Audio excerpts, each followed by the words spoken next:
Hey everybody, this is Bacter, and I'm back again with sort of the last bit of Duskers, and it's after a big gap, and I have to confess, this is a different thing that I've done for the whole rest of the Let's Play, but I think you'll agree with me that it is for a good and noble cause. Basically, the deal is, I said I'm going to sit down and play just until I get the final two objectives. We had two left. We had Super Predator, we had Cosmic Event. And I said neither one of these two has any objectives that are completely new and nothing that we've seen before. They're really just sort of scavenger hunts. So I'm going to sit down and play until they're done.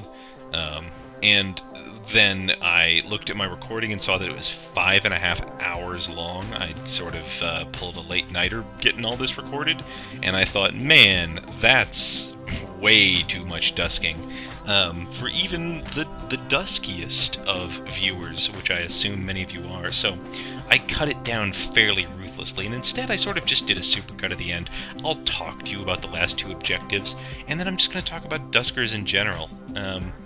So the final two objectives, we've got Super Predator and we've got Cosmic Event. Cosmic Event, they want you to go to research stations. You do eventually, then it gives you your final task, which is board a super old ship. I think it has to be older than 340 days. And then you go, you just have to dock that at a space station.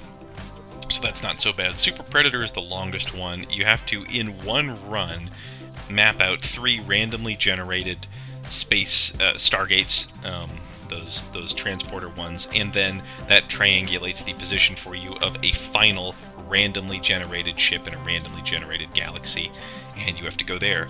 And as far as I understand, there's something in the code to prevent it from being a ship you've already been to, I think.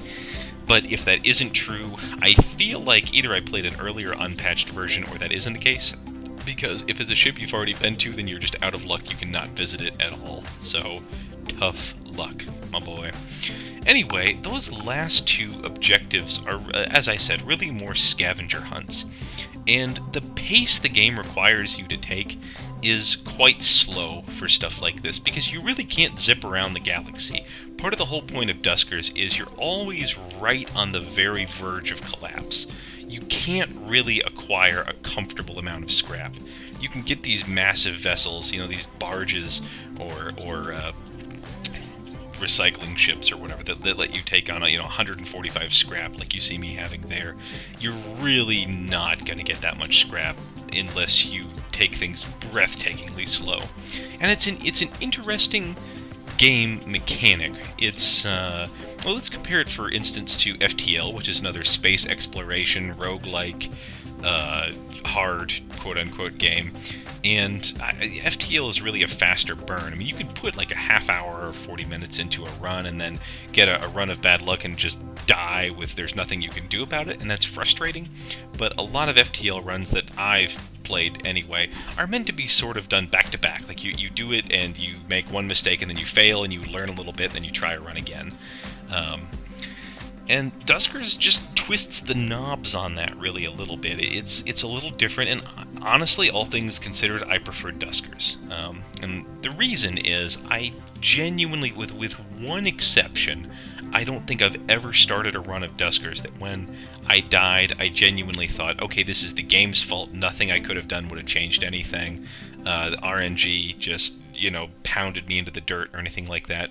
Really, the one exception to that was like one time I don't set the reset difficulty between resets option, and so one time I started a new game and I moved my little crew into the starting area and there was a vent and just a huge swarm came out of it and ate me, and I thought, okay, that's not really...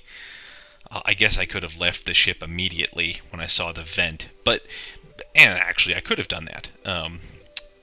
The point is that FTL sometimes really, like, the RNG is very important, and so if you get bad RNG, that's just your run right there. Whereas in Duskers, not so much. But then the payoff is, the trade-off is, comparatively speaking, compared to FTL, Duskers is huge, and it is randomly generated where your objectives are, and you kind of have to crawl across the galaxy. If you start using your jump cells all at once and skipping around here and there, that's when you run low enough that you absolutely need the next ship to be great, or else you'll to run out of fuel and die.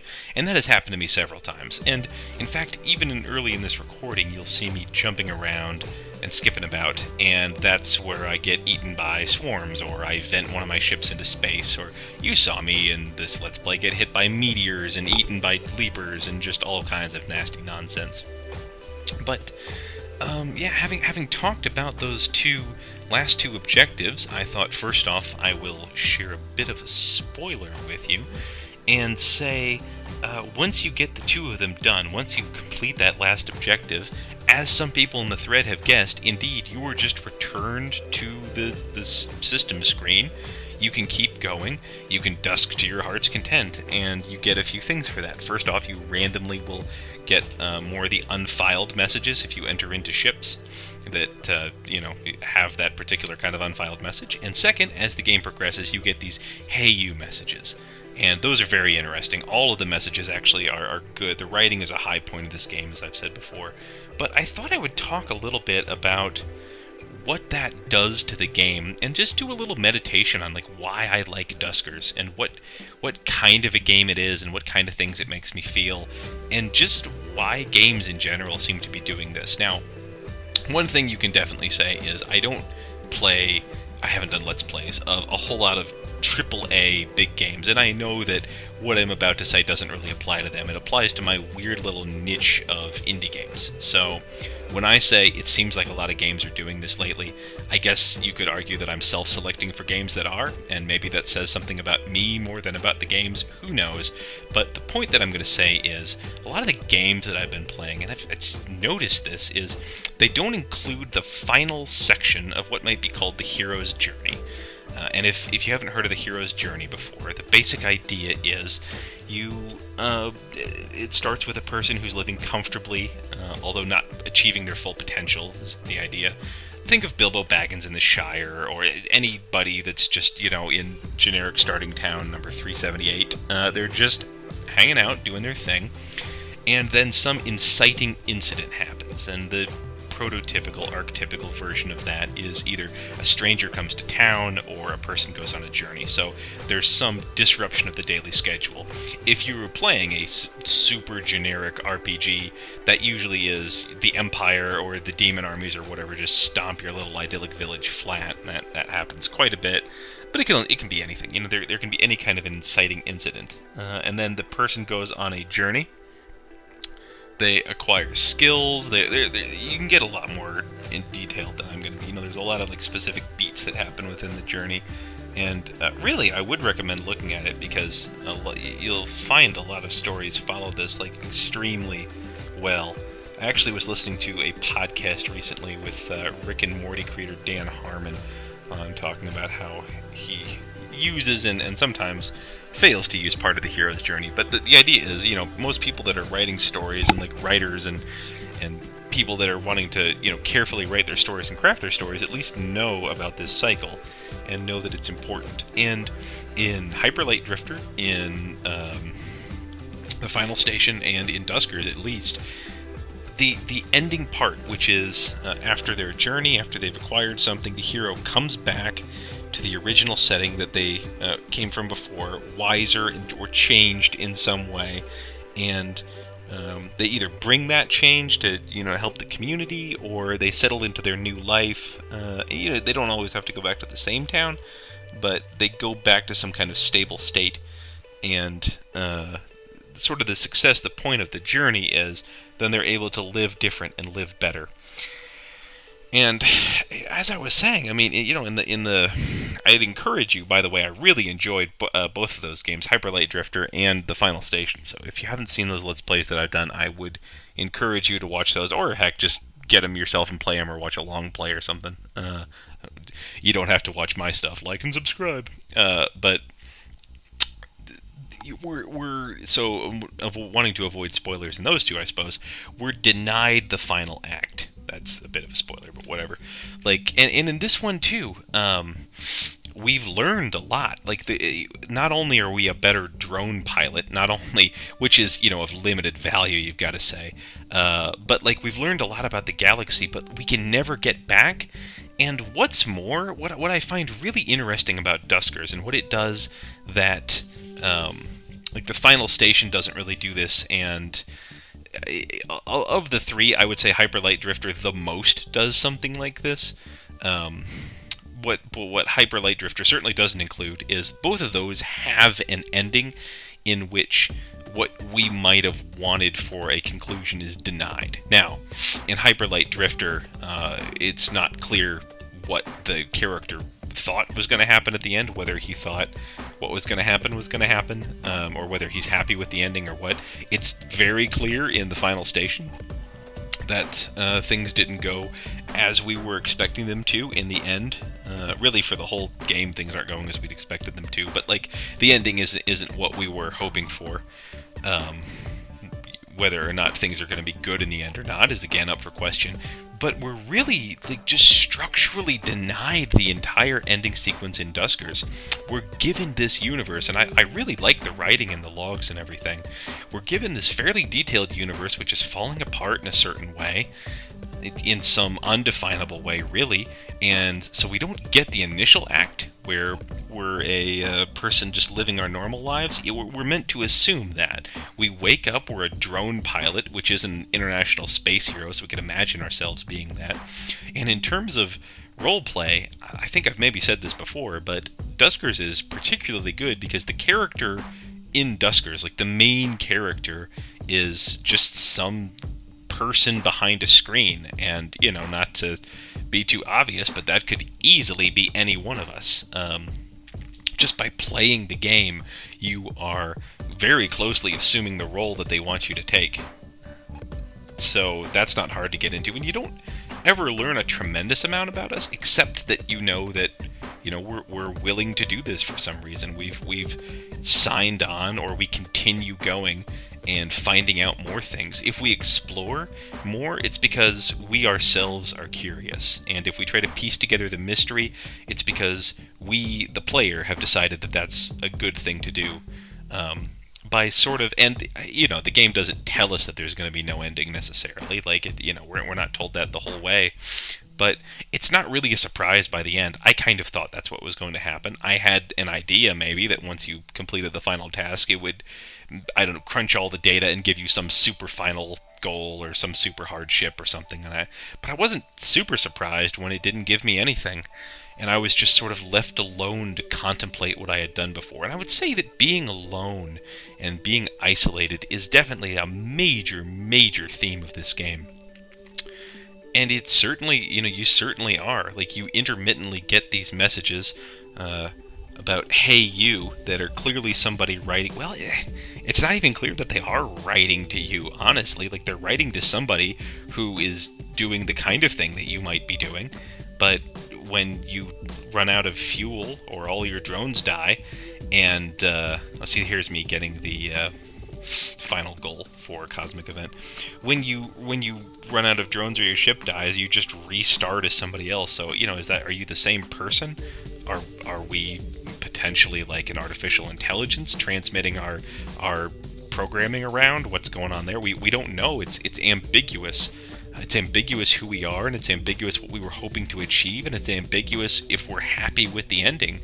We're left to really think about, like, what have we done? Why have we done it? And in that way, it's a reasonably deep, I would say, game. Now, you could always argue back and say, no, they just couldn't afford an ending sequence, so they gave us nothing and, you know, hoped we wouldn't be too upset with that. And, sometimes I feel a little bit like a literature class in high school where, you know, the teacher is, like, trying to go through and tell you how everything is very meaningful, and then there's always the one kid, and I was one of those kids who was like, you could argue that this means something, but, like, who's to say that this isn't just totally meaningless? You know, who's to say that this symbol is valid, or that, you know, the author meant this at all? Maybe the flowers are just flowers. Maybe they don't symbolize this or that. You know, maybe the studio just did run out of money, or they never didn't have a good way to end it, rather than wanting the lack of an ending to be its own ending.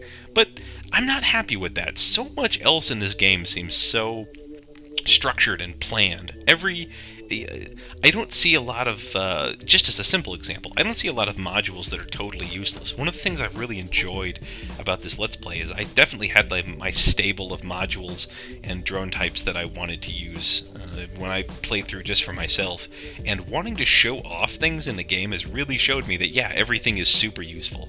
I didn't use a lot of the ship-based modules to begin with, because I just didn't want something else to worry about, but man, they're good. I still didn't really end up using a lot of like lure and sonic repel, but knowing that the swarms are biological, I'm sure those things are tremendously useful. And I think a lot of the interface is minimal, so yes, that also supports the idea that maybe they were just kind of a poor developer, but it's all done very well and very purposefully, I think. Down to little things like, I said that being alone was a major part of this, and I think letting you name drones is a really unique and interesting way to drive home that we're alone, because I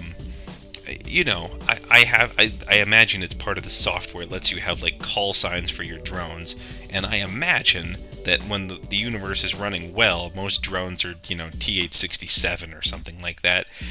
But we sort of give them personality out here because there's nothing else around. Humans are very eager to bond and to create relationships, and we're just completely denied that. We are alone. There are maybe people that cared about us once, but they're not here and they can't get here. And so really the best we have is naming our drones, with one exception. And I don't think I got this on video, but I was so happy about it, I really want to make sure that I mention this. And that is, I found another dog on a ship. And dogs have very simple AI. They run around, they bark, they make dog noises, they wag their tail, and they will, in general, try to run away from a moving drone. Now, that makes it very, very easy to herd them because they're not hostile at all. They never attack you. So you can be in the same room with them, close all the doors except the one you want them to get to, and then move a little bit, and they'll run, to the other room. And they'll even run into a room with immobile drones in it because they're dogs. They don't understand what's going on. And so if you escape a ship with the dog in your escape craft, you get a little message at the end that says non-hostile organism detected in escape craft. And then at random times when you're on the menu and selecting things, you'll hear little dog noises. It'll pant or bark or do stuff like that. I'm really happy about that because I think that means you bring the dog up to your command post and then it's your dog and you're just hanging out and you get processed food or whatever. But even the fact that they don't make a big deal out of you having to feed yourself. It's just sort of assumed that these futuristic ships will have a way to do that, but it kind of doesn't matter, And this is sort of the two-part thing that I think is very interesting. Is really there's every component that somebody would want to get invested in a game like this, except the payoff, except that the reason for all of your labors. And one of the things I was going to talk about, and I generally do talk about this when I get more philosophical about a game and what it means, is there was a book called Man, Play, and Games by Roger Caillois. I don't know, man. And it's a sociological text, and it just talks about why we play and the reasons for playing. And what I think is interesting is I really think that basically every piece of the play that we could have, every reason that people have to play, I can find in this game somewhere, and it's relatively rare to find all of them, I think. So the first two, there's an axis that you have, which is called the Ludus and Paideia. He uses fancy names for everything, but Ludus and Paideia. And Ludus is playing a game just for the fun of it. If you have kids and you give them a ball and they're, not in sports or whatever, they'll just throw the ball around because gravity is fun if you've got a ball, right? The friction and gravity and just the world we're in can be a fun place. Kids on a playground are frequently engaging, mostly in Ludus, which is it's just fun to be around. Paideia is when you have there be specific rules that you have to master or things that you're trying to accomplish. And we can see that in this game, very well. Like, a lot of the fun comes from the really visceral feel of piloting the drones around. Now, it's a little bit less loose, I guess, because you're separated. You're, like, typing commands in, not so much moving yourself. Although you do pilot them yourselves, and you can take them over. But then, as well, you're building to these more complicated objectives. So, there's Ludus and Paideia for you. There's also 4 other play forms. And, he calls them Agon, Aleia, Mimicry, and Illinox. So Agon is competition or learning a specific rules in order to master things, and Aleia is the opposite of that. It's random chance, basically. And the idea there is if you have a game which is 100% skill based, it's not actually any fun to play if 2 people are completely different levels, or it's also not fun to play if you've completely mastered it, usually. And I'd say this game is more on the end, much more on the end of skill-based, so Agon-based rather than Aleia. Like, there certainly is randomness. You could be near your objective, you could get good drones and good modules that drop, and have good ships that don't have enemies in it that are quite as bad, and stuff like that. So that certainly plays a role. But it's certainly more, I'd say, about learning how to be a good Dusker, how to proceed with caution, how to, not get yourself too spread out, how to leave escape routes, and, learning what sounds mean, learning what a drone sound is, learning what a ship breaking apart sound is, stuff like that. So it's got those 2 there. Mimicry is the third. Mimicry just is role-playing, and as I've said before, this game is uniquely suited to that, because you're very close to being this drone pilot already. It's easy for you to step into that role. And the fourth is what they call Illinox, and that's the Greek word for whirlpool. It just means altering perceptions. People that ride roller coasters you get kind of dizzy and you go fast. People that take hallucinogenic drugs are in it for the Illinox, because you change your perceptions. Kids spinning until they fall down are like that. And I would actually argue that in some ways this game has a bit of that if you get, hit by an enemy or something like that, and, your screen goes all fuzzy. But more than that, I'd say there's more of like this expectation Illinox. And that's what I was talking about before with the fact that there really isn't a final act in the game, that we're just sort of alone, and we're structurally denied the ending that we're expecting. We put in all this work, and we're expecting a certain kind of end, and then it's just kind of whisked away. We were never guaranteed it, we just assumed that it would be there because we know how, stories tend to work. And understanding what we do when the kind of things that we think we're owed are not present or taken away from us, I think that's a genuinely valuable kind of meditation to have. And again, I was saying, maybe this seems a little bit pretentious or a little deep. I mean, goodness knows I've hosted the art games thread before, and I like to think about games and art. But one of the things I really like to think about is, if we're going to call games art, then not only should they be able to give us certain experiences, but if we're doing them if we're going to do art with games, we should be trying to go for things that games can give us more so than other media necessarily. You go to a movie for a different reason that you go to an art gallery. Certainly, they can make you feel the same kinds of things. There can be art that is disturbing and messes with you, but movies can give you the sense of a story and can make you feel different things than, I would argue, than an art gallery can.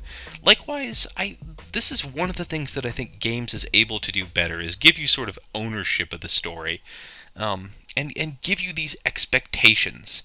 And part of that is just because games, have traditionally always been this way, so maybe a reaction against that is the reason that we're seeing more games that break that convention.